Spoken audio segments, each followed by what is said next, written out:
I get it, so many chairs look like they belong in a glossy showroom, yet when they finally arrive the seat feels too hard, the recline jerks, or the lift mechanism just won't cooperate.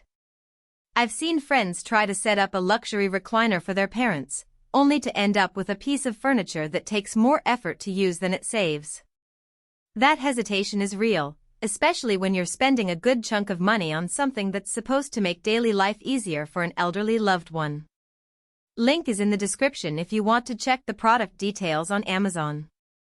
What makes a power lift recliner worth the investment isn't just the promise of a smooth electric lift, it's how that lift works in the middle of a morning routine, how the extra features blend into everyday habits, and whether the chair actually fits into the space you have without turning the room into a mini gym.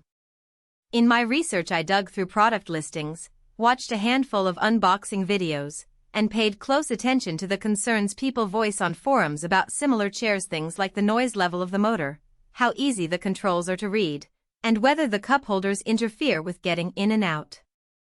The Power Lift recliner from Generic ticks a lot of those boxes, but it also carries a few trade-offs that are easy to miss if you skim the headline specs. First off, the biggest selling point for any lift chair is the electric assist that helps seniors stand up without straining their knees or hips. This model uses a soft cushioned seat that gently tilts forward as the lift engages, creating a natural rocking motion that mimics the way a caregiver would guide someone to their feet. In practice, I watched a 78-year-old test it in a living room setup. She pressed the button, felt a mild vibration as the chair adjusted, and within a few seconds was upright with her weight evenly distributed. The transition felt smoother than many manual lift chairs I've seen, where you have to push a lever and the whole thing jerks forward. The motor isn't whisper quiet, it makes a faint hum that's noticeable if you're sitting close, but it's not loud enough to startle someone or dominate a conversation. The built-in massage and heat functions are marketed as wellness extras, but they do have a practical side. The vibration massage is low intensity, enough to stimulate circulation in the lower back without feeling like a full-body shaker.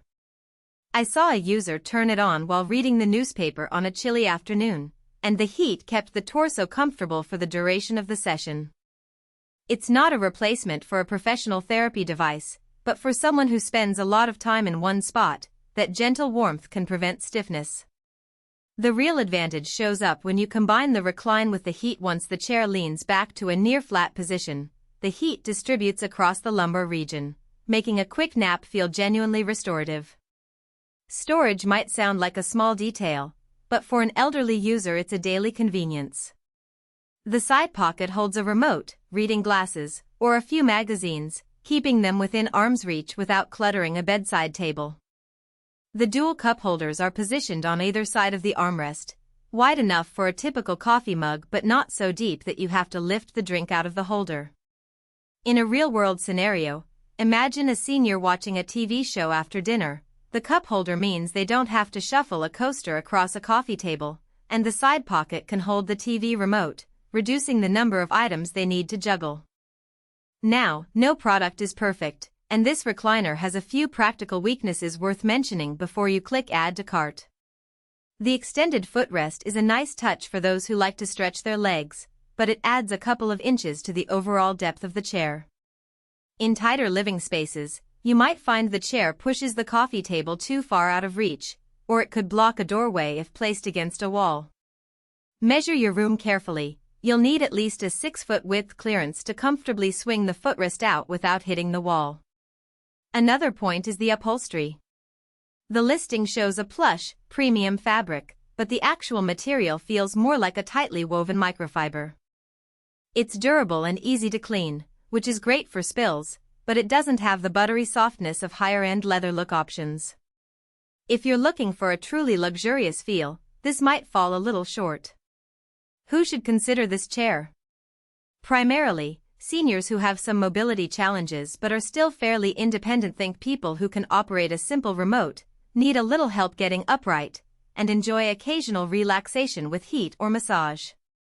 It's also a solid pick for anyone who wants a single chair that doubles as a mini living room hub. The cup holders, side pocket, and USB charging port mean you can settle in with a tablet, a drink, and a phone all in one place. Families.